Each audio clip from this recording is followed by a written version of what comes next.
What's up, everybody? Today we have a very special guest on the show. Okay, right now he's gone international. That's all I have to say.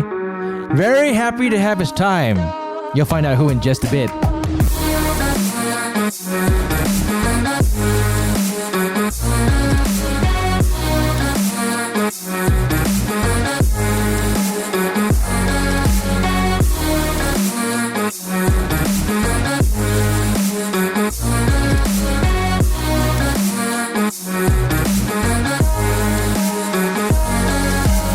You know, when someone has made it in life, it's very hard to basically understand that they have. Number one, they have a special on Netflix, and number two, they show up fucking late for a recording when it's supposed to be 3 p.m. Dr. Jason Leong, welcome to the show, man. Hello. I arrived on time. It's just that I frequently forget how hard is it to find parking here. At his studio. Oh yeah, now that a lot of people are actually working here, it is quite hard. Yeah. Everyone's back to work, yeah. I give you that. Jason, dude, man, you are the most frequent guest on this show. Yeah, man, thank you so much. And like every time you come back, it's something bigger and bigger happening to you. What the hell, man? Yeah. Well, I'm really lucky that I got on Netflix. It was 2 years in the making, so really glad and it worked out. And hey, by the way, Jin, I want to thank you for coming to my premiere. Oh wait, you weren't there. Oh shit. Yeah, hey, look, I told you. Oh man. Look, I was having a shoot, okay? I was having a shoot. I tried to make it, but I can't. I told you already what? Really? Hey, was he at the shoot, bro? No. Wait, hey. Producer said no. I was at the shoot, okay? I was shooting. I have a feeling you forgot that it was 15th instead of 16th. No. I had a shoot on the 15th. But I came to his office, gave him the invite, personal delivered to him. And then he said, yes, he's coming. Oh, yeah. No, not his office, his house. Oh, yeah. Very personal. It was very personal. I remember I just flew back from Kuala Terengganu that day. Yes, I remember. Yeah. There was a big pop-up champagne bottle, and then, my daughter took it, and then she went around trying to drink it. Yep. But Jason Leong was a bad influence on my daughter, even before she knows who Jason Leong is. But that's okay. It's okay. And then, yeah, I mean, hashtag blessed. All right. Sorry, I couldn't go for your premiere. Okay. Have you watched it? Of course, I've watched it. Okay. Yeah, dude, I was freaking recording it. Yeah, I know. I must. It's so funny. I was trying to record one scene and send it to you as sort of like a response to whatever you said to me. But Netflix doesn't allow you to screen record on your phone. Yes. So you can't screen capture on your phone. So they immediately blank it out. Yeah. It's interesting. But weirdly enough, on the desktop, on the laptop, you can do it. Oh, really? Yeah. Okay, Netflix got to get that checked. But okay, Jason, congratulations again. Thank you. Arigato. For getting yourself a Netflix special. Because, okay, for as long as I've known you, you've told me that, hey, man, I one day my dream is to get on Netflix. Yeah. To have a special on Netflix. Yep. All right? And it's not easy, lah. Your journey was bloody hectic, lah. Okay? You spent your own money. Yep. To record your own special. Yes. Not knowing where it would go. Yes. Sent it to Netflix. Yep. And got no reply initially. Rejected in 2018. Then 2019, I sort of gave up. I didn't try. And then 2020, I tried again. So when I first shot it in 2018, like you said, I had no deal whatsoever. Yeah. And it was just basically a bet and a gamble on myself. Right. Because I at the point of my career, I felt that no other platform is worth putting my special on. Right. For example, if say another platform were to offer me a reasonable price, but it's not Netflix, it's no point because the reach is not there. Right. And my main goal is reach. So if I want to reach, I can put it on YouTube. Yep. And it's free and available to everyone. But I knew that Netflix had that prestige. Once you've put it on Netflix, there's a certain quality that people expect. Yeah. And Netflix has done a really good job of cornering the stand-up comedy market. Yeah, I like for me, a person who only knew, what's that guy's name again? Dave Chappelle. No, not even Dave Chappelle.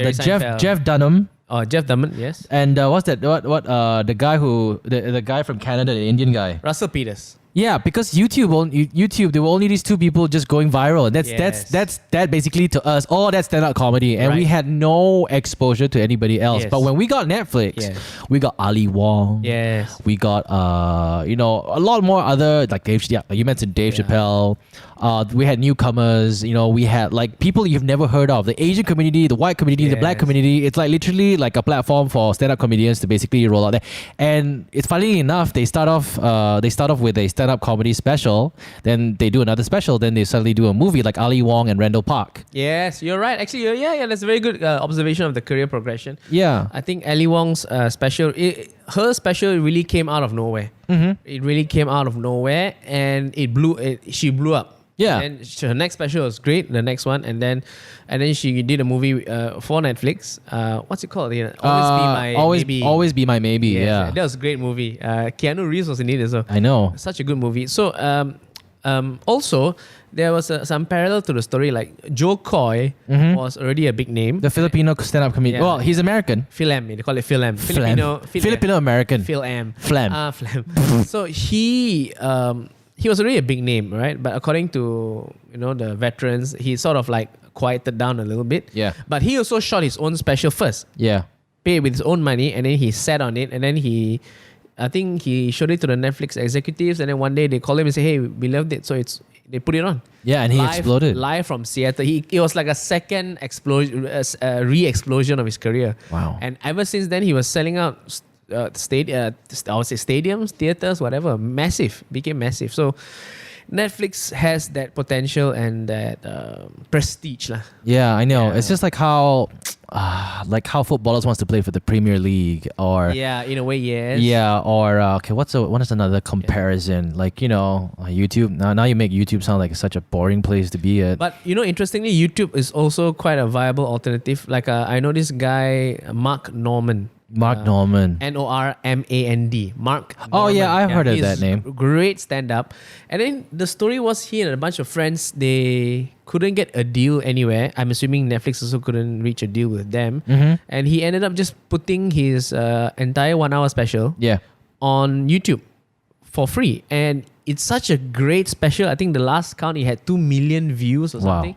Really great stand-up comedy material. I look up to him a lot. So it is viable, of course. Yeah. But I think for now, like for me, especially being in Malaysia, having that on Netflix was, to me, is a huge deal. I try to make it as big a deal as possible, but it's a big deal. Yeah, of course it's a big deal. Yeah. You're like, okay, you were about to be a father. Well, I mean, in the plans back then, 2018, not yet. Yeah. Okay, and then you know what? Okay, and you obviously took out a big chunk of money. How much? Okay, how much money can I ask? Like a ballpark figure? Well, okay, so the entire production is about 150,000. Holy, yeah. What the? So and whatever money that Netflix gave, I can't say how much they gave me. Yeah, but it covers the expenses and a bit more. That's it. How does one decide? So actually, I don't make a lot of money from this show. I know, but how does one? Yeah. Just one day, just say, okay, I'm going to shell out about a ballpark figure of 150,000. Well, I think how does one in the right mind even just this? Okay, I just forget that maybe Jason's freaking loaded. But how does one decide to freaking shell out 150,000 to just do that? Oh, very simple. Let me explain to you. Right. The average car right now, Honda Civic, let's say average Honda Civic right now retails about 120,000 ringgit. Yeah. Okay. Now any regular Joe would say, hey, I want to buy the car. Okay. Check the bank. Okay. And then 100,000. He has spent 120,000. Correct? Yeah.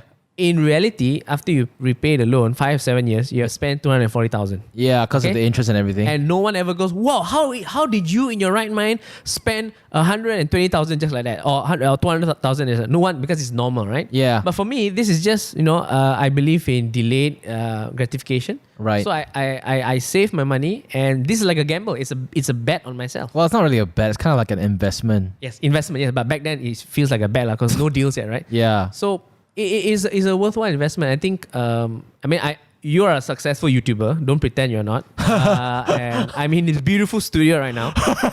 And he got SPM only, like, he got no A's in the SPM. Not even English. Or English.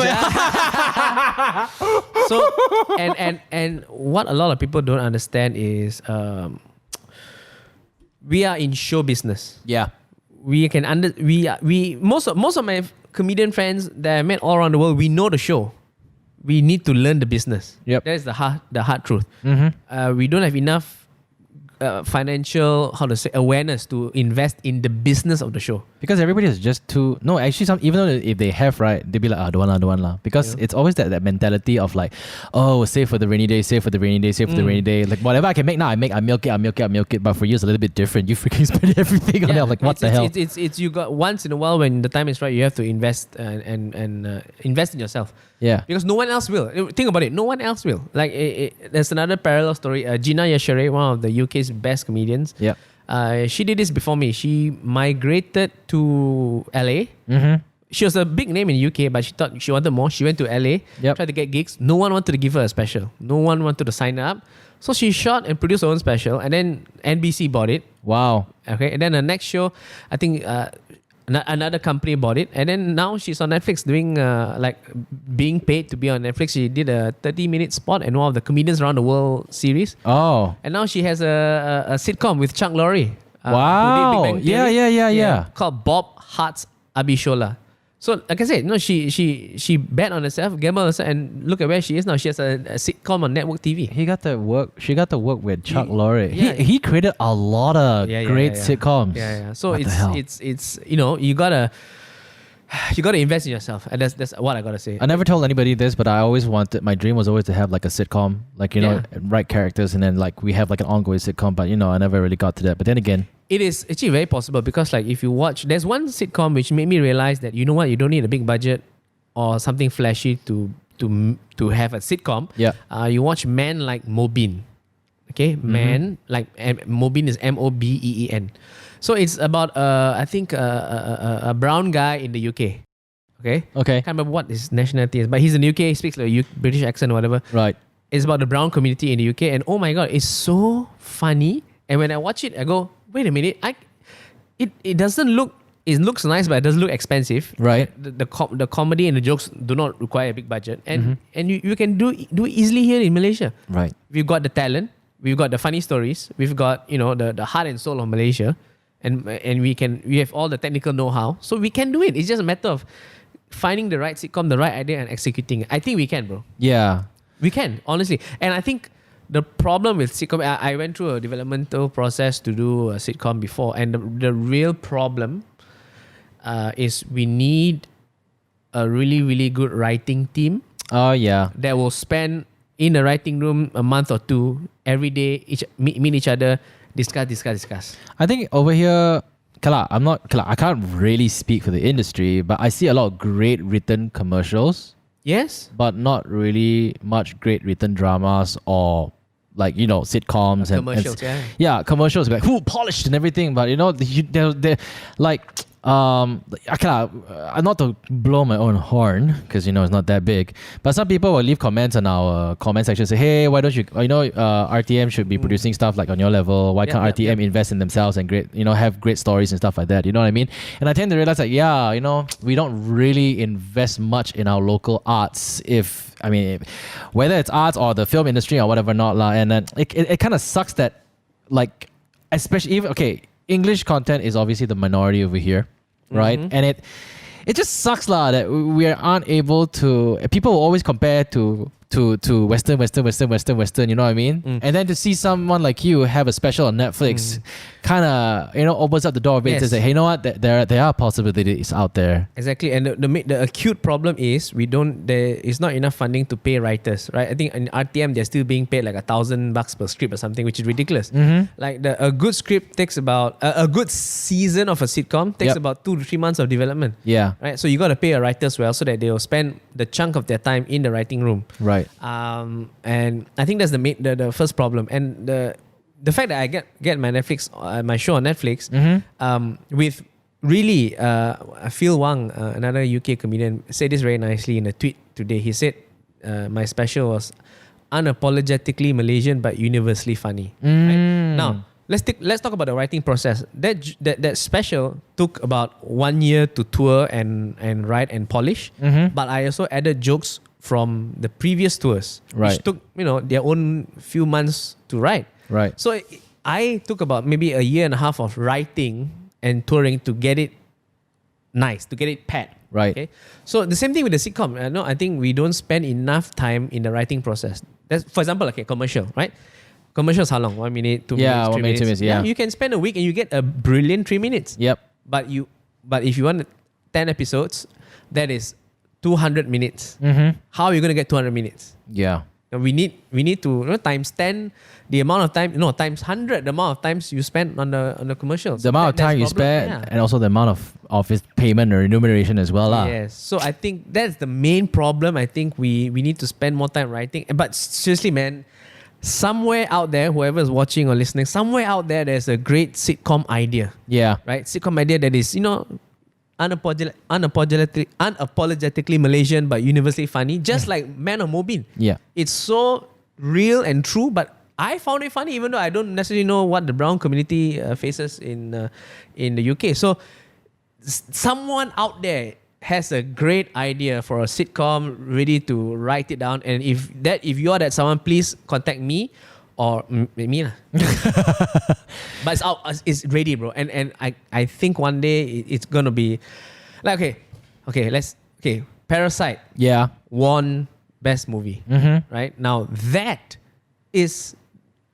It doesn't look like it's hard to write, but it's a painstaking writing process. Yeah. And why the Korean industry reached that level? Because the government supported. Yes. Our government is still deciding who's BM.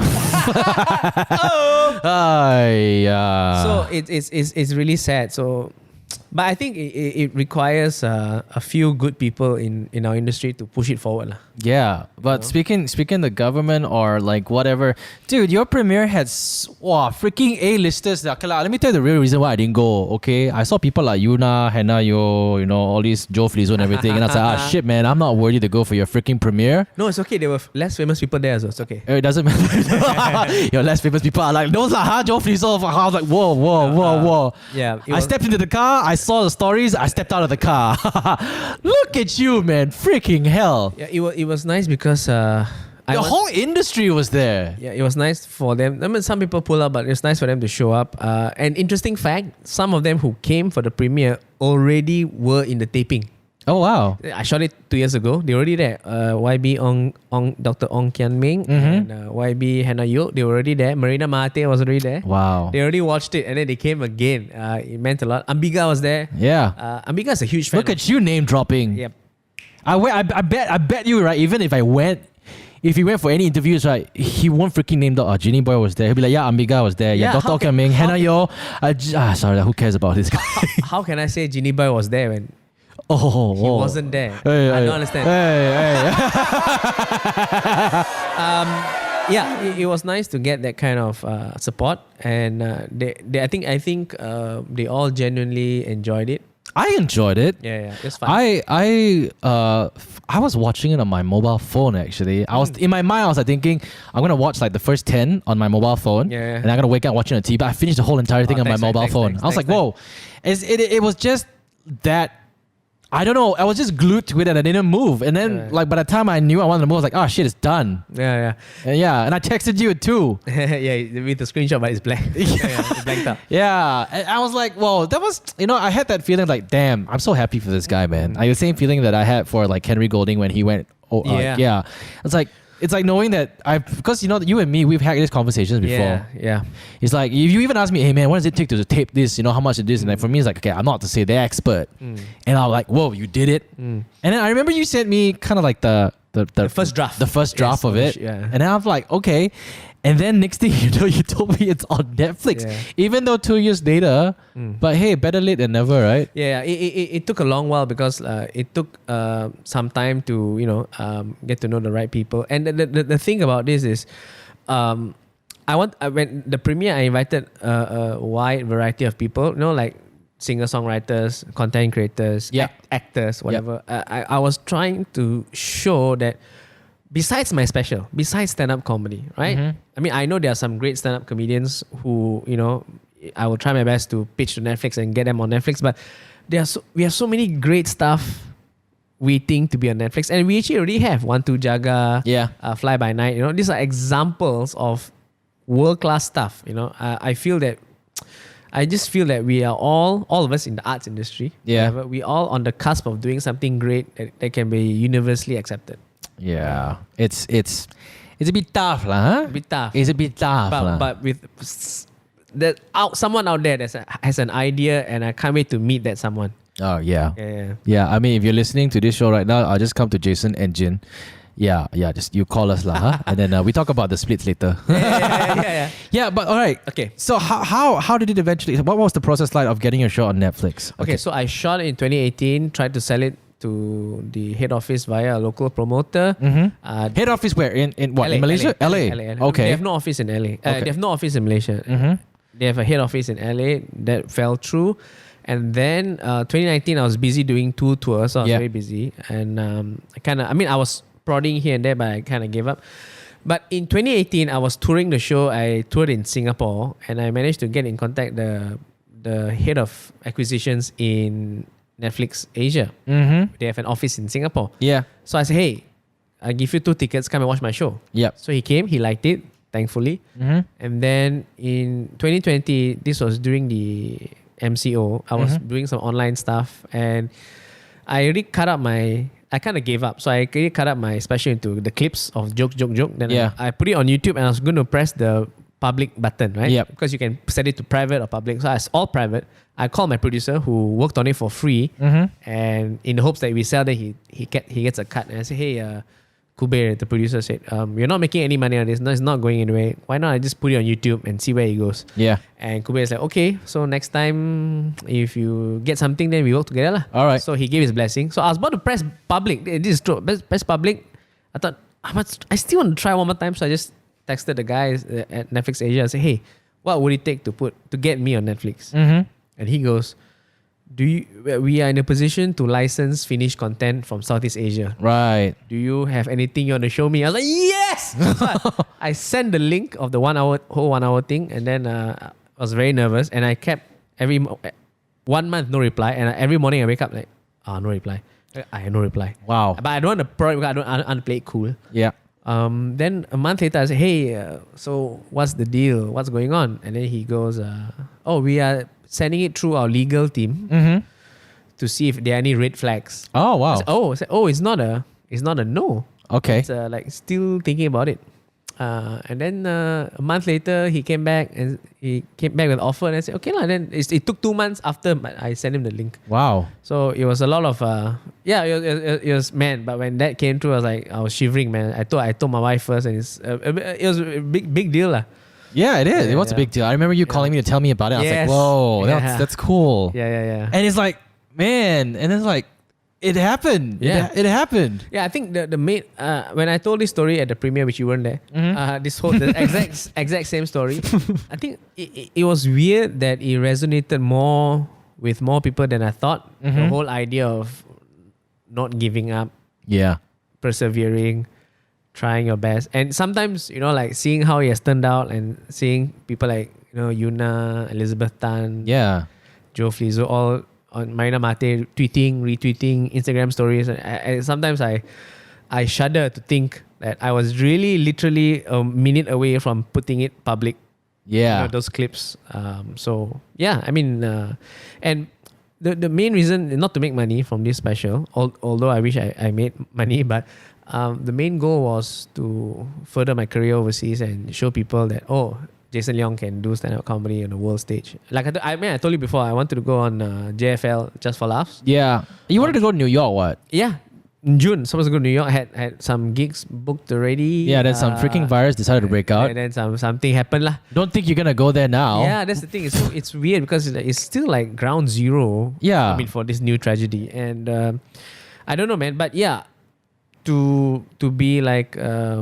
To expand the career overseas is a goal of mine, because I don't want to just stick in Malaysia. Yeah. You know what I mean? So yeah, I've been trying to, maybe the next place would be UK, but the UK also is not doing very great with COVID-19. Yeah, all the places you want to go, just put it on YouTube lah. Freaking hell.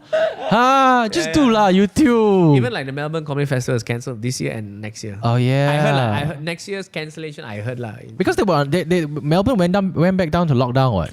It's very unfortunate, but Never say never. I'm sure you will reopen again. Yeah. But in the meantime, if people are not going anywhere for live shows, you can watch my show, #blessed on Netflix. Okay, top 10 in Malaysia. Yeah, it reached top 10 the day after. Then it climbed up to number 9. And then the next day climbed to number 4. Yeah. And then after that, number 6. And then after that, now it's no more on top 10. Do you check on it like every day regularly? Every day. But then I figured out that they update the rankings at 7 p.m. I mean, that's when they changed it. Not that I know the inside workings of the algorithm. Yep. So I check every 7 p.m. But now I'm no longer top 10. So I'm hoping all your fans watching this will boost me up back to top 10. It was a nice feeling to be on top 10, man. Oh, yeah. Yeah, I was number 4. I was just behind some fucking Mark Wahlberg movie or whatever. I don't know what it was. But I mean, this Spotify show is number 4 in Malaysia, like top 10 in Malaysia. I mean, like, I hope it helps. Wow, thank you. How many viewers, if I may ask, how many viewers? We have surpassed 800,000 streams. We have 800,000 streams means like views. We have about 70,000 listeners. Wow. Yeah. Okay. For something that I didn't really put much effort. I mean, like, look, the reason why I did this was because I used to do radio. Yes, of and course. I couldn't say a lot of things on radio. We couldn't do it. Like, look, man, we've been talking for the past like 25 minutes. Right. This is counted as hell on radio. Like when you hear someone talking more than 30 seconds, that's like, oh no, you shut up. You're boring. Come on, play the music. Get to the music. Get to the ads. Yeah. So like, I mean, I originated from that. And like, look, man, the equipments that we use in radio to broadcast, a microphone and a console costs a few million. This thing costs like $2,000, and I'm like, holy crap! It does exactly what I used to do. It has really, it really democratized on-air content. You know. Yeah. And like I've been wanting to do I like this setup. I think I've been wanting to do a podcast setup for the longest time. Maybe you did a few episodes, but didn't freaking have me in any of them. Yeah. Wait. Then Jason's response was like, oh, I want it to build up first, then have you on it. Correct lah. Yeah. Correct lah. Then he got to interview So I'm Jen, who's like superstar. Yeah, I don't make empty promises. Then I don't show up for the premiere. Damn, man. Yeah, but I think but this is a really nice setup. Thank you. Be more than happy to rent it to you. Okay. And I can tell people I have a Netflix star who's recording in my studio. How inspired are you by Joe Rogan's success? Dude, Joe Rogan is freaking insane. My God. I mean, like I like, you know, you sit down like, how can someone go through a 2.5 hour podcast and then after that, the next thing you know, you did. 2 hours, yeah. Yeah. I've listened to I've listened to some of his podcasts. My favorite ones are when he talks to Bill Burr. Yeah. 3 hours. It's like, yeah, you just like we drive. Okay, look, it's like a pick me up. Like you drive, you listen, you go and do your thing, get back in the car, you finish it, and then you get out again. The next day, you finish it, and then you know you finish. You don't have to finish it 3 hours like in a row. You can do it like in a few days. Yeah, I listen to a lot of podcasts just to kind of kill time because you know we all get stuck in the jam and stuff like that, and like this podcast thing is just a like sort of like a platform. Although some people freaking not condemn me lah, like they make fun of it, like how you know. Throwing jokes like, look at this guy, this never gonna succeed and shit. I like because I get to have conversations just like you and me. We're just like chit chatting, nothing, no agenda. There's no topic at hand. But you must agree that we are both pretty interesting people. Yeah, we are definitely, man. You're Malaysia's number one YouTuber. I hate that people could still say that. I don't think I am. I don't know. English. Yeah, English lah. You know, just like how hits is lah. We are number 1. Yeah, but for English. Shade on Netflix. Shade on hits. Hey, wait. You are what? You're doing this whole like what? Fight for gotcha. Fight for gotcha. So you and Ian are gonna go head to head on a Brazilian. When I saw BJJ. Yes. Trust me, I didn't think it was Brazilian Jiu-Jitsu. I thought it was like, yeah, they're going to go head to head BJJ. I was like, nice. Blowjob job? Yeah. Like, Blowjob jitsu. Blowjob jitsu. So the background to it is in February this year, I made a funny video about how, because that time it was political crisis. Yeah. So I said, hey, look, let me be the Prime Minister and here's my manifesto. Okay? Like I say, like there'll be enough parking in SS2. And then there's also another one where I said, if I become Prime Minister, I'll make sure all the DJs who make gotcha calls, prank calls, will lose their citizenship. So of course, I think Ian and Arnold, they found it funny. Of course, they're my friends. Yeah.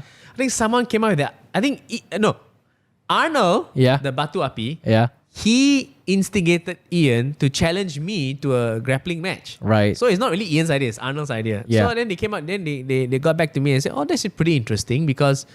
That shows that they want to put gotcha on the line. Yeah. And I thought they'd be great for me because I get to do some jiu-jitsu and I get to be the man who ended gotcha calls. I know. If you actually do win, you'll go down in the books of history. Yeah, you know how gotcha calls came about, right? How many years has it been? Oh, I can't. Oh man, dude. It was JJ and Rudy that time, right? It was JJ So and how many Rudy. years was that? Oh man, dude. 20 years? Can I say 20 years? Yeah, Maybe close. more. Huh? Maybe more. Actually, you know what? I think 21 years around there. Okay. Yeah, dude. Yeah, and I'll be honest, man. It's not fun. I mean, look, man. I used to do the Hits.fm morning crew show, 6 to 10, and that's why I'm doing this podcast show right now, and I'm so comfortable doing it. Doing gotchas is not fun. In the beginning, it was really fun. I remember. I mean, some of the ideas were really well executed. I think there was one where. I think this was Rudy's one. Yeah. Rudy would call A Yeah. and say, hello, hold on. Yeah. He would call B. Yep. Say, hey, wait, hold on. And then he patch them together. Patch them together. Yeah. That's genius. Yeah. And then they'll be like, what? Yeah. Yeah. So you call me? No, you call me. Like, Yeah. That's really genius. I think how gotcha started, if I'm not wrong, was when I think it was on April Fool's Day.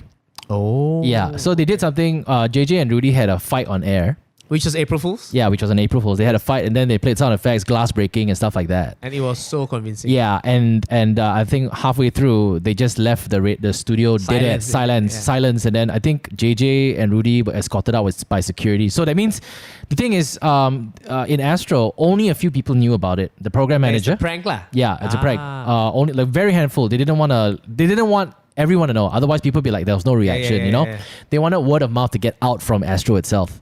So I think like what happened was, they took the newspaper, everything, right? After the fight, right? They covered up the whole studio so nobody could see what happened inside the studio.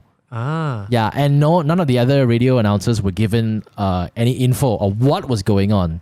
Okay. So like, the show just went on as per.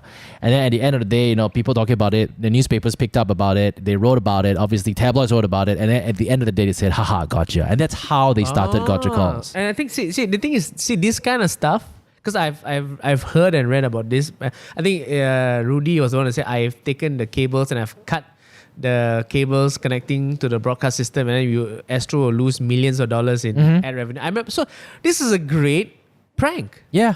And great pranks which are harmless or funny, it takes time to prepare. But I think if you do it every day, you can't. Dude, it's like okay, cool. It was funny if you do it once, and then it's okay lah. It's like Fast and Furious lah. You watch the first one, whoa! Second one, yeah. Third one, yeah. Then comes Fast Furious 7. It's like, oh dang, yeah. And then I mean, see the whole premise of a prank call. I mean, I've watched some on YouTube videos. Like there's this guy, a grown-up man who pretends to be a little child. Yeah. And calls up people. Yeah. Like he'll call up the delivery guy and they say, hi, my mommy asked me to order pizza from you because she's passed out from smoking some leaves, whatever. So after a while, the guy knows that this guy is playing a prank, but he plays along, and it's so funny.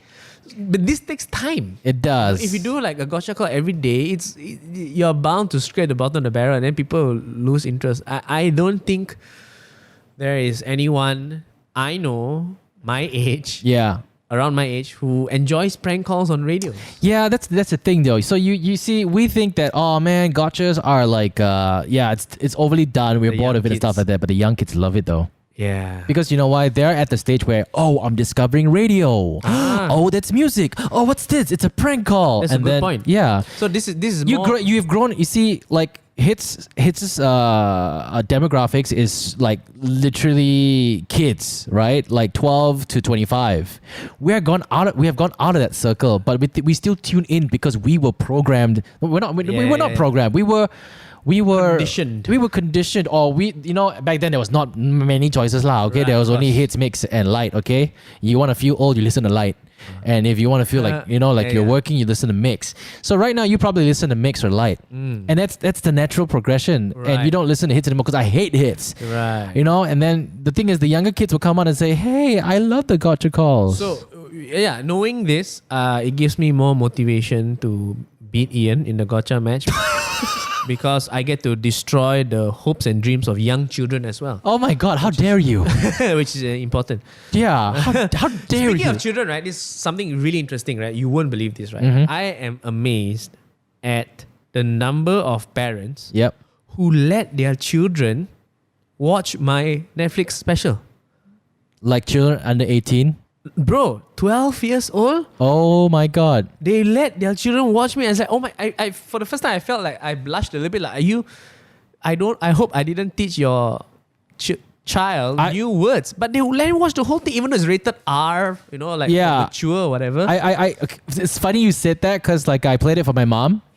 And then when it came to the part where you're doing the Hong Kong joke where the Hong Kong taxi guy said like, that kind of thing, I kind of paused it and like look at my daughter and I'm like, okay, bring her upstairs and I press play it again. And I'm like, I was about to text Jason, you idiot. If my daughter learns how to say those few words, Jason Leong is to be blamed, okay? Yeah, Not even Netflix. It's so weird. I think this is the problem, right? I've been... No, I don't, how to say, I don't hold back on the F word when I do my live shows. And this has been good. I've stopped holding back since 2017. Yeah. Right? And somehow or other, my public image is still of a family-friendly, wholesome guy. Yeah, I was about to say that. You look like a friendly guy who would invite your neighbor to come over for steak and orange juice. Yeah. Not even alcohol, Yeah. That's the thing. I don't drink alcohol. I'm a teetotaler. I think the reason why I stopped censoring myself that way is because I realized that, the great stand-up comedians, Bill Burr, Dave Chappelle, Louis C.K., few others, when they, Ronnie Chang, okay? Yeah. When they are doing stand-up, right, you feel that they are not performing, but they're talking to you. Exactly. Like a friend. Yeah. That's why it's so relaxed. And you also relax with them and you allow yourselves to be drawn into the world because the way they talk is not performative, but it is actually. But they've allowed themselves to be natural. Yeah. So they are performing, but it feels like you're listening to someone talk naturally. Is it because like they are the way they are on stage and off stage? That also. Yeah. That also. But there are some jokes or some bits where, I mean, as a comedian, I can tell that he's performing a bit now. He's going into the character, but throughout the performance, he's talking like a human being. He's not like someone doing a TED talk. Or someone at a meeting doing a PowerPoint presentation, he sounds natural. And sometimes when you tell a story to a friend, and when it comes to the point where he's like, I can't believe he did that. What the fuck? It's so natural. You gotta say it. And then the audience, yeah. And people will laugh it. They're not laughing because it's the F word. They're laughing it's because like they're laughing at you, the character, not the character, but you as an individual. Yep. Because everybody says the F word in their head. Yes. With their mouth or whatever, however you say it, whether you're... everyone says the F word in front of their friends. Yeah, exactly. But how though? Like so you said you were surprised at how many parents allowed their kids to watch it. What was the response? Bad or good? I mean, like... Good lah. I mean, like the fact that they allow the children to watch it, like that shows how much faith they have in me lah. Did you get those parents like, oh Jason, I love your what, but I can't believe you're using the F word. This and that. So obviously with this special, there has been some people, they were offended with the amount of bad words. Yeah. Although it's not more than the average stand-up comedy show. They didn't like the fact that I allegedly made fun of Jesus Christ. Oh man. Although mostly I made fun of Christians, not Jesus Christ. Yeah. But even if I did make fun of Jesus Christ, just relax. It's stand-up comedy. Yeah. Everything should be able. I think like they are. I'm not gonna say into what detail, but some other comedians out there do it way worse. Yeah. And then religious people taking offense to my joke about the thank you Jesus a bit. Yep. And then there's a group of people from China who are upset that I made fun of mainland Chinese stories. Oh my God, it's true. So it's true. But No, it's so funny because my father-in-law would just say, "Oh, you know what? There were some China people who are very upset." Now I'm like, I'm like in his very WhatsApp message forwarded voice. Oh, wow. He was like telling me that the China people sure upset. I'm like, how? Oh wait, does he know of China people being upset, or how to say? Extrapolated lah. Yeah, he was like, oh, this one China people sure upset. I'm like, oh, okay, sure enough, you do get. Yeah, when I was... It's a good thing. China people are watching your stuff. Yeah, I don't know how because there's no Netflix in China. No, I mean, mainland Chinese who are living outside of China, they would have watched it. Yeah. When I was doing this tour when I was doing the joke in 2018 in Melbourne, on 2 occasions, two China nationals Chinese nationals came out to me and said, "Hi, were you joking or were you being deliberately racist?" Oh, wow. And I was like, I'm not being deliberately racist. Yep. These things are happening. Right. There are tourists from China shitting on other people's countries. I mean, literally. So it's not my fault. I mean, it's a conversation that uncles have with each other, aunties and uncles. Really, I'm not lying. It's like, they have been conversations like that. Yes. You have heard your uncles and aunties talk about Chinese nationals doing certain things. Yeah. It's not that we're making fun of them, but as a kid, listening to adults talk, I myself have heard of these things before. Yeah. So I'm like, it's just that now that someone is bringing it out in the open. Yeah, and one of the good things about stand-up comedy is that once in a while, not talking about me, but once in a while you see a stand-up comedian talking about things that no one else seems to be talking about. Yeah. But is happening, and then you bring out to the forefront, and getting the flag is part of the job, I guess. Yeah, and some stand-up comedians will actually make fun of certain issues that nobody would dare to talk about and make it as a joke. Yep. And now people know about it. Yeah. Yeah. It's true. So, I kind of expected this, because from my experience of doing the show in Melbourne, and then Chinese nationals came out to me. And the funny thing is, both in the tour and in the special, the China joke is right at the end. So I'm pretty sure they would have loved it all the way until when I talk about their country. Man. So you did it it's clickbait basically. Not gonna clickbait. I'm gonna hook you, then destroy you at the end. Yeah. So wow. No clickbait but So I'm actually quite terrified of my life. I don't think I can go to Hong Kong or China to perform anytime soon. I might get arrested for making fun of mainland Chinese. Yeah, it's okay. You can stay here. I don't think you'll be traveling cross borders for quite a while. Yeah. But when's your next Netflix special? I don't know. Well, like I said, because I want to be in the front seat of your Netflix special, and I will reassure you that I will clap. Yes. And not fold my arms like Prem. Yeah. So just for context, if you watch the Netflix special, there's this guy. Make it easier. There's this one Indian fella in the front row. Yeah. People are clapping and he's like, folding his arms and then like looking not. And you know what's really weird, right? In post-production, right? We were trying to find a nice clip of the group clapping for the opening sequence. Yep. And because we taped twice, so the other taping, the front row didn't clap as loudly as the night Prem was there. But the thing is, when Prem was there, he's not clapping. Why wasn't he clapping? I think this is his real honest reply. He said, "That's my clang face. I have to maintain." But he's still a friend. I'm sure he's genuinely happy for me. Dude, I'm so tempted to freaking call Prem right now and freaking question why the hell he did not freaking do that. Go ahead. He must be tired, but never mind. Why? What's he doing? Oh, wait. He does morning radio, bro. Oh, that's right. Okay, well, you know what? While I actually pair we're actually doing this as we go, So this is not pre-recorded. This is freaking live. So are we connected? Oh, this is live. Yeah, this is live. Nice. Okay. I'm actually pairing my phone right now. Oh, dude. Okay, I'm gonna call Prem. I'm just gonna call Prem right now. I'm gonna ask him, Prem, and let's see what's his answer for this. I hope he picks up. He's doing the mix show, right? Still? Yeah. Oh yeah, it's ringing. You think he's gonna pick up? Yeah. Who won't pick up Genie Boy's call? You got the right Prem or the wrong Prem? Hey, I got the right Prem lah. This is the Prem that didn't clap in Jason Leong special, right? You yes, that is the same asshole of a Prem. Hey, Prem, wait. I just want to let you know we're recording a show right now. I've got Jason Leong right across me. Oh, wow, okay. We are live. Yeah. It's not ended yet, is it? No. Yeah. I didn't start Jason Leong is really, really going after me. No, not me. No, Jin. I was asking Jason when his next Netflix special will be, because this time I'll be in the front row and I'll promise to clap, unlike Prem. Not me, he brought it up. I hate you, Jin. Hey, bro. Hey, don't be racist, bro. All love lah. I hope you're well, man. I'm well, brother. Thank you for the call. Yeah, but Are you going to interrogate me on why I didn't laugh or Of what? course lah. Why you hell did you didn't laugh? I think that's the thing, I paused there. I was like, is that Prem? That looks like Prem. That facial hair is Prem. I know this guy. This guy was in like two studios down my studio last time when I used to work with him. Yeah, he used to. I mean, even though my jokes were stupid, he still laughed at me. Yeah, it's such a nice guy. I know this Prem. Yeah, but this is a Netflix special, and there he was like freaking crossing his hands and not doing anything. Prem, explain yourself. Let me explain myself and make it clear to the world. Okay. Number one, I am a fan of Dr. Jason Leong. I'm a fan of yours too. I enjoyed the show. That's why I even paid for the ticket in the first place. I didn't ask for free ticket. All right. I didn't expect to sit in the front row.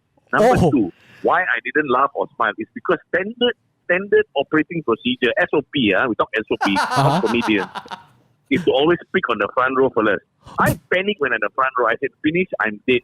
So when you maintain a clang face, when you are from clang, people fear you automatically. Jason, were you gonna actually pick on anybody in the front row? So I mean, a lot of comedians do, but I don't. It's a thing in industry we call crowd work. I don't do crowd work. Yeah. Oh, Yeah, I'm supposed to know that because I know your cheater in your bio, right?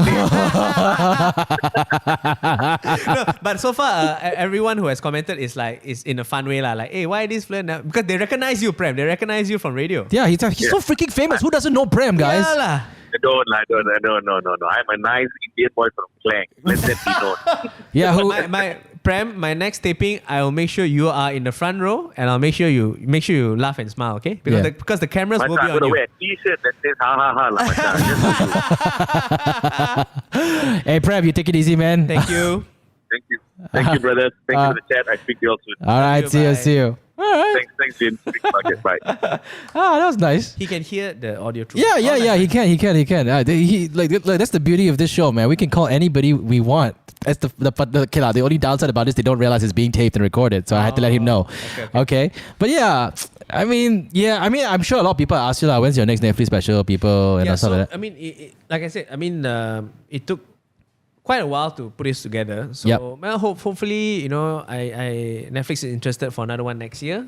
But it also depends on how well I can tour and do live events next year. Oh, right. Because, like I said, the show has to be, taped. I mean, it has to be toured first, polished, and then only it's ready to go. Like Kevin Hart was saying in the podcast with Joe Rogan, I think. Yeah. What he does is he do small shows, clubs. If it sounds right, he take it to the theaters. Yep. Sounds right in the theaters, he take it to the arenas and the stadiums. Wow. Now, throughout this process, if let's say during the theater stage it doesn't feel right, he go back to the clubs. Oh. Okay, again. So it takes about the work in process takes, I don't know, a few months, and then the actual tour starts. I see. So it takes quite a while. And one thing I hope people realize, like whatever stand-up comedy special they watch, the performer has performed it minimum 30, 40, 50 times. Or even more. Before it's taped. Yeah. So it has to be that polished. And even when I for my special, I already performed. By the time we taped it, I already performed it like 45 times. Wow. Then I tape. Now, even then, when I watch myself, I say, why did I fumble here? Why did I screw up this word? Why did I mispronounce this word? No, why did I faff here? No, it still happens. Wow.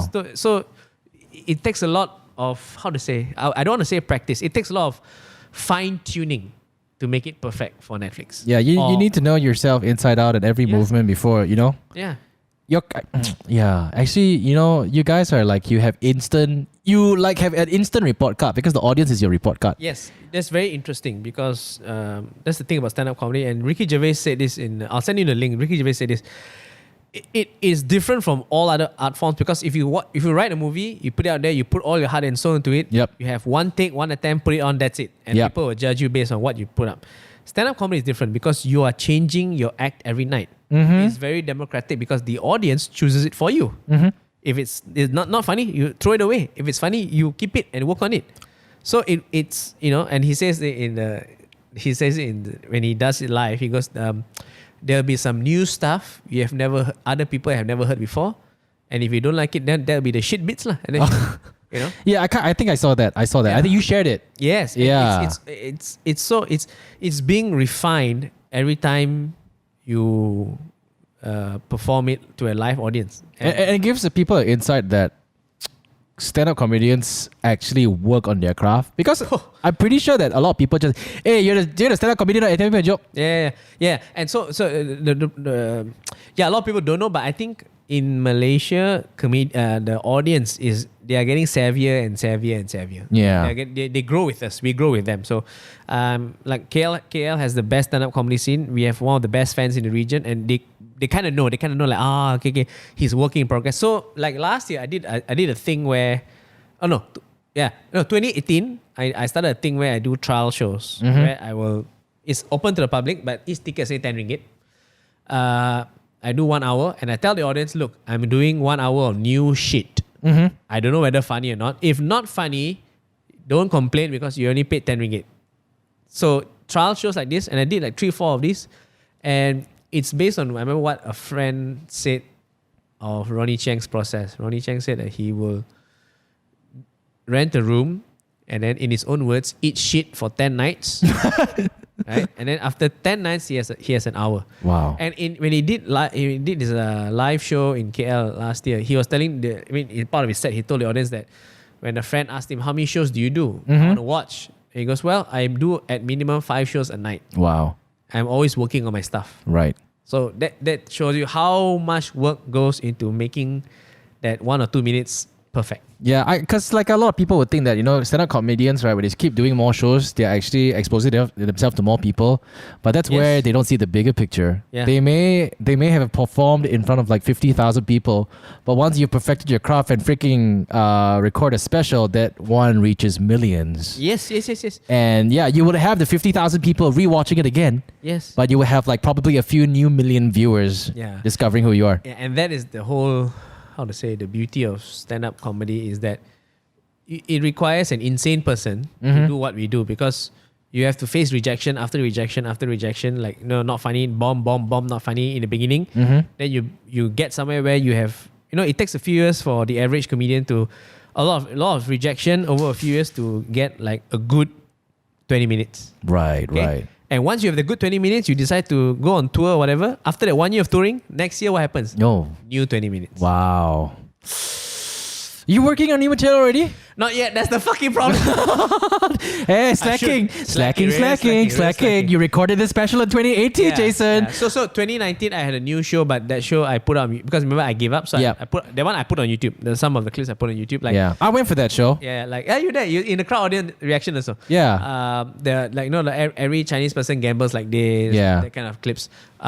So the Chinese gambling one, that freaking exploded. Yeah, because I also uploaded it during Chinese New Year month. Yeah, I went on subtle Asian trades. It'd be nice. Yeah, you post. I think who posted you? I think you posted for me or I posted it. Thank you. Yes, you're welcome. It's how to say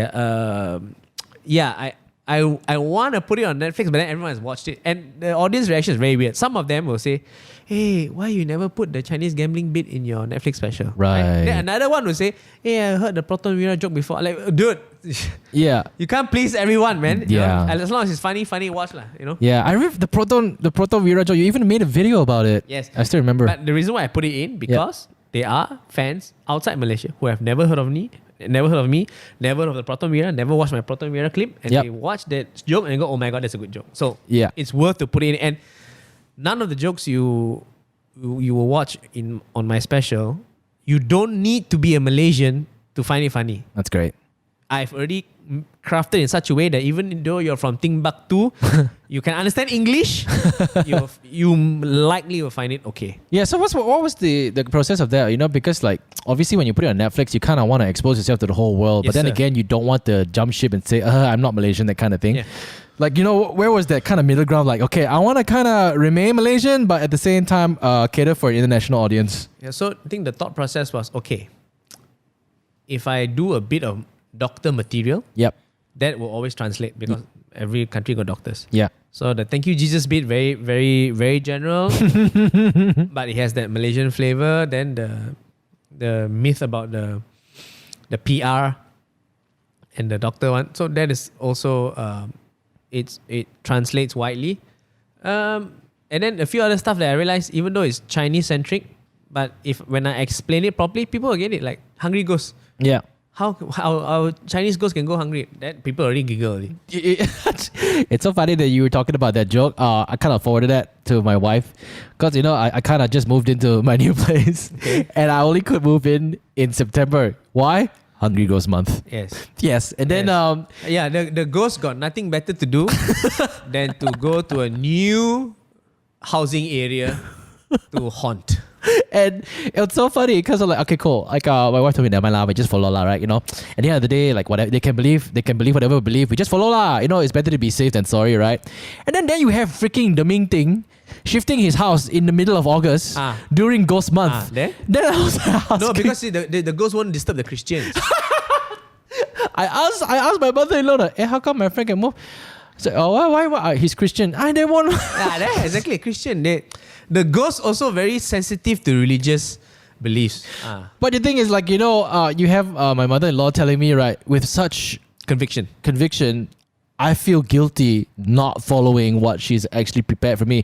So this is what look, man, everybody listening, I'm pretty sure a lot of you have had your parents ask you to do this. When you move into a new place, you have this, I don't know what you call it, but you have this bowl, put a bunch of charcoal, burn it, and then you basically walk over it. No. Why? To burn? Oh, I don't know the logic behind it. I'm pretty sure you heard of this one. When you open your door, to burn old spirits. No, to basically call. I don't know. Have you heard of it? Okay. David, my producer, is cross actually the threshold. What's the logic behind that? You don't know. You've heard of it, but you don't know. You see, but we still do it anyway. Why? Because we're always afraid to offend our elders, ma. Okay. The real ghosts are the people who believe in ghosts because they are the ones inconveniencing you. It's something about washing away your. It's like jumping over. Starting a new leaf lah. Whatever lah. Turning over a new leaf. Then get a leaf. Why burn charcoal and pollute the? This one I'm sure you heard of. Like you open the door and you just roll pineapple. Wong Lai. Lai. No, I've never heard of this. No man. This is the benefits of marrying into Indian family. Yep. You don't have to waste a perfectly good pineapple. But in the Indian family, do you have any rituals though? Well, so my mom-in-law is Catholic, so she did come and bless the house. Yeah. And then my wife's grandma, whom I love, she did some, but this is more symbolic. Like you have to boil some coconut milk or something, milk until it overflows to signify. So it came into the house. I have another image in my head right now. Boil the coconut water in the pot until it overflows to signify abundance, lah. So which is nice, but we didn't do any ghost busting rituals. Because there are no ghosts. Well, when I moved in, we didn't do any ghostbusting rituals. It's more of like we need to boil water. Chinese one, boil water to signify that there's activity in the house, like there's warm life, up the house. There's life in the house lah. Yeah, and then have dinner in the first night. Okay. With a lot of people to housewarming. Right. To tell the spirits, nah, don't come here. Okay. I got people here already. All right. Don't come my front door. Okay, we're occupying this space right now. We have these people. Something like that. Oh, is that where the term housewarming came from? I don't know. Okay, then. Okay. Yeah. Maybe housewarming is like the Western people's way of ghost month. Yeah. How come?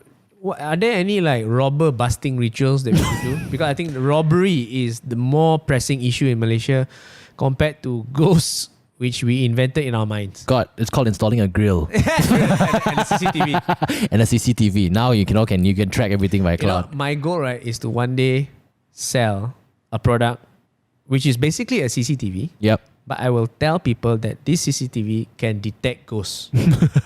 So you can protect your house from robbers and ghosts. Oh man. And because there are no such thing as ghosts, the camera will never capture a ghost. So I can put in this disclaimer. If your house was haunted by ghosts, but this camera did not catch it, I will give you a full refund. But okay, I gotta tell you a story though. As much as you say that, have you ever come across anyone who told you that, I've had an encounter with a ghost? Everyone has a friend who has had an encounter with a ghost, yes. Okay, but have you had someone who has encountered a ghost straight up, like a first-hand friend? Yes. One or but mostly it's all in the vein of I can see things. Okay. I saw it. Well, I'll tell you mine. Okay. But the thing is, I didn't see it. Oh. You can ask Ian as well. Actually, so me and Ian, we work in Astro. A lot of ghost stories lah. So apparently, Astro used to be, used to be some ground where Japanese occupation. Every ground in Malaysia, Japanese occupied before lah. Bro, every inch of land in Malaysia was occupied by Japan. So of course, every part is Japanese occupied lah. What the? So apparently, I'm not, like all these stories in Astro, it said that at night, right? Sometimes you see Japanese soldiers marching and whatever not. Look, although show me a video. haven't really seen it, but Ian let me cross my arms. Ian and I were doing the Hits.fm morning crew show. Yes, sir. But we were not the morning crew yet. We were the backup crew for JJ and Rudy. So what we always had to check in at 5 a.m. and our ritual is very simple. We would go to the pantry, make a cup of coffee, and then get out. Because like in the pantry, abundance of stuff. We would take somebody else's cup. We would take somebody else's Milo, make our Milo, drink it. As long as we put it back before 9 p.m., nobody will know a thing. Oh, right. 9 a.m. Yeah, 9 a.m. Sorry, 9 a.m. Yeah, Yes. nobody will suspect a thing. Yes. And most of the time, we don't wash it. Shit, but I know. Okay. So that's besides the point. So we made our coffee, stir our coffee, went out, and all of a sudden we heard like this. So the doors, so this... You've been to Astro before. Yes. So when you get out of the lift, on your left, there will be a pinhole door with a window. Yes. That goes to the office side. On your right is the studio side, right? Yes. So we heard a very distinct tap on the window. It was like... from the window outside. No, from the window inside the office. But we weren't looking at it. Ah, okay. We were So about to tap, walk. okay. We were walking away from the door, and then we had this tap. Right. It sounded like someone was trying to get your attention, and Yes. then when we turned around, they'd be like, "Hey," Yeah, the kind of thing. Yeah. So we were like, we weren't shocked or anything. Okay. We turned around, and there was nobody there. Right. And then we looked at each other. Barbie, who's playing with us? You know what I mean? Mm-hmm. And then we waited there, and we were waiting for some idiot to jump out with the pinhole cameras, like, "Blah, gotcha," you know, that kind of thing. Okay. Because, people tend to do that a lot when you do gotcha calls. Yeah. And we waited for like 10 seconds and 15 seconds, and then we just reconfirmed with each other, "You heard that, right?" Yeah. And I'm like, "Yeah, I did." Okay. But we didn't freak out though. We didn't like, "Oh my God, ghost, run." Okay. Open the door, and we decided to literally scout the whole entire office, Right. destined to find this one idiot Okay. who's trying to pretend like he was a ghost. Right. And then when we found nothing, we ran out lah. Okay. And that was just my experience. That was the only experience, which until today we could not understand what happened. Okay, so this is a common fallacy. It's called argument from ignorance. No, it's true. It's a real thing. I'm not saying you're ignorant. I'm saying that you don't have the information to say you encountered a ghost. Yeah. Okay? Like Neil deGrasse Tyson puts this very nicely. Okay, you know how sometimes people see stuff flying in the air. Yeah. And they call it, oh, that's a UFO. Yep. Okay, and then immediately they go, must be aliens. Mm-hmm. But what does UFO stand for? UFO stands for unidentified flying object. Yep. You have not identified the object as an alien, therefore you cannot say that UFO is an alien UFO. It could be a myriad of things. So the same thing with the ghost who knocked on the door on the door. It could be a lot of things. It could be both of you misheard the same thing. It could be some the mechanism because the door mechanism is the thing to pull it back. That metal mechanism lah. That could make the knocking sound. Or like in the morning, in the night, a lot of houses have weird sounds, but that's because the wood and the metal are expanding and contracting. And the rats are running in your ceilings. Yeah, whatever. So to say that there is a ghost, there's no proof. Yep. You must show me video evidence. There's this spirit, and then you can say that is a ghost. All we have now is a sound. Now, a sound could be, like I said, 5 or 10 different things. Mm-hmm. And if those 5 or 10 different explanations for the sound is more plausible, we are bound by logic to go with those 5 as opposed to ghosts. Because the human mind, what the human mind hates the most, right, is not what the human mind fears the most is not ghosts, is the unknown. It's not having an explanation. I give you an example, right? You see your friend walking along the street, right? And suddenly your friend you recognize last time was like 80 kilos. Now he's 60. Mm-hmm. Oh my God, he's so thin. What happened? Mm-hmm. Then you go back home and then you check, maybe he exercised or he got cancer, whatever, right? Mm-hmm. We cannot allow ourselves to not know. Yeah. To fill in the gap, cancer or or marathon running. Yeah. Same thing with the sound. You cannot go your whole day without thinking, without fixing that hole. Like, what is that sound? You need a conclusion. Ghost. And then you can move on with your day because that has been explained. Right. And like throughout history, there's always been this kind of mysterious. I have my friend Tanesh. She does this really good bit about ghosts. He said, like, when you go the show Ghost Hunting, Yeah.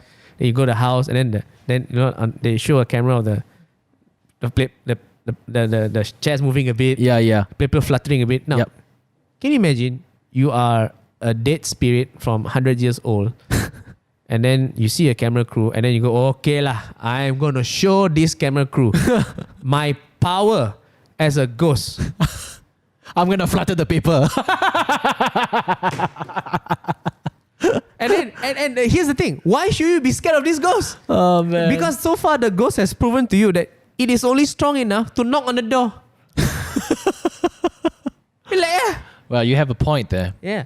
And as a man of science, I would love to see a ghost. Man. See a ghost. Wait, how come you can fly? Wait? How did you do that? You can go through the wall. That's interesting, man. Wow. It's interesting. I would love to hear from those people actually listening to this and then sharing their experiences. Who would know? Yeah, there'll be a few comments like, I can predict, don't talk about what you don't know. Oh man. And this will lead to some sort of traditional like sifu, Someone will exercise the Spotify this Spotify podcast. But yeah, the few stories in Astro, it's whether you believe it or whatever lah. But the thing is, it's funny that you said that what you know won't kill you. Mm-hmm. What I know, and I know it happened, didn't really make me afraid the next time. Yeah, that's good. And okay, here's one thing. I'm not sure if I should even say this, but I think but then again, it went live on air. My FM actually had a scare, but then again, I didn't think it was I didn't think it was a ghost. So I think you had Jack, Mayan, and Jeff that time. There was 2 or 3. God knows what they were saying because I don't understand Chinese. So they were talking on air, and this went live, because all of a sudden we were in the studios and we saw all of them run out, and we were like, their faces just got pale. All 3 of them just ran out. Okay. And we were like, oh, what happened? And then there's this thing called air check. So air check meaning like whatever we say actually goes on air, but whatever goes on air is being recorded into like a box. Okay. All right. So they went to that computer system and they went to rewind to that place. They were rewinding to a place they want to check lah. Yeah, so we're playback. So it's just like they were just having a normal conversation on radio, and all of a sudden you had one person go like that, okay. Like a very loud. I heard it too, Right. and I got shocked. I was like, whoa. And all of them when they heard it, they were like, they didn't look like they were scared, but they were just like, who's there? It's a ghost. It's a ghost. So yeah, but then again, for me in my mind, are you sure not? You sure it's not the engineer in the engineering room just turn on the microphone and just blah like that? Yeah. Yeah. Why that is a more plausible explanation than ghosts. Yeah. So we have established that in Astro there is a ghost who can blare during sound check, Yep. air check, and knock on doors. This is not a scary ghost at all. Maybe he's just trying to leave hints here and there, and is expecting the right person to come by to show them to the light. Oh yes. But okay. Maybe. But yeah, you didn't really do much of these. You should do these for your next special. I don't know. About ghosts.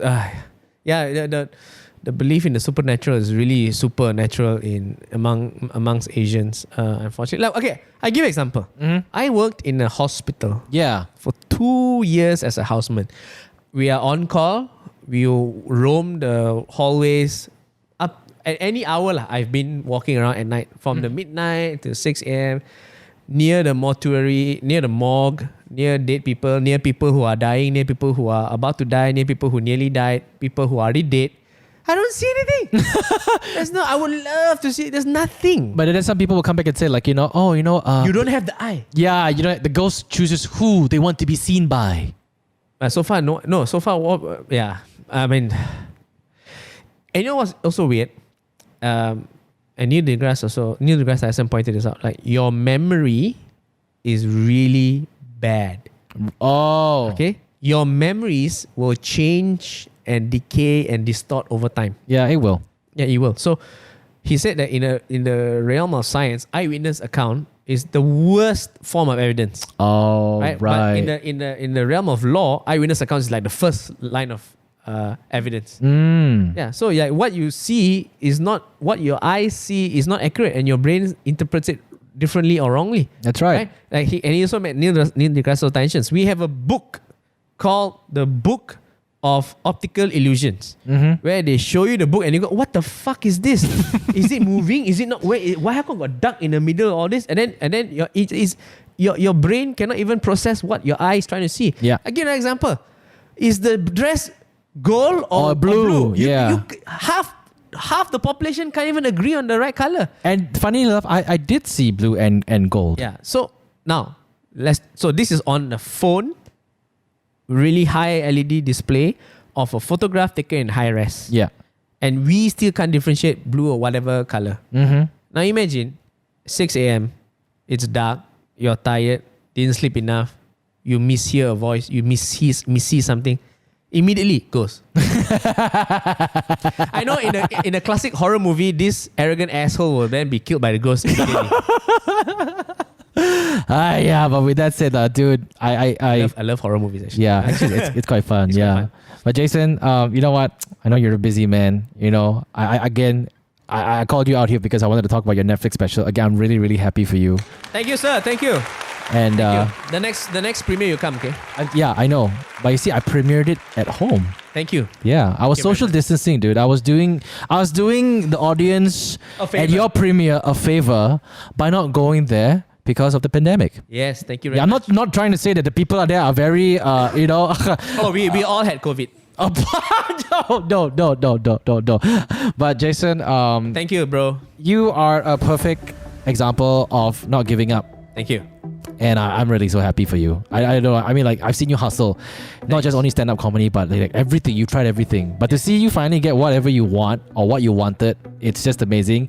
And I hope you don't stop from here, huh? Yes, sir. Together, one day we'll share the Netflix homepage. Exactly. Thank you. Your face next to mine. Before we go, you want to say anything or not? Watch my special, #Blessed on Netflix. Just search for Jason Leong or #Blessed. Yes. Thank you very much. I love some of the jokes over there. And trust me, I think you'll be able to read the most of them. I did. All right. Thank you. Thank you so much for listening to the show today. Right now, we have about 57 seconds to kill, so I'll talk until the song ends. Why? Why 57 seconds? Why? Yeah, but no, I have to tell people that you can stream us on Spotify. Don't forget, this is the top 10 show. Just like how Jason's Netflix special is the top 10 on Netflix in Malaysia. So make sure you stream us on Spotify. You can watch this podcast on youtube.com/JinnyBoyTV Hangouts. And if you want to follow us on our socials, is at Mamak Sessions. Jason Leong is at Dr Jason Leong. Follow his Facebook as well. Search for Dr Jason Leong. All the best, man. Ghosts don't exist. Speak to you guys next time.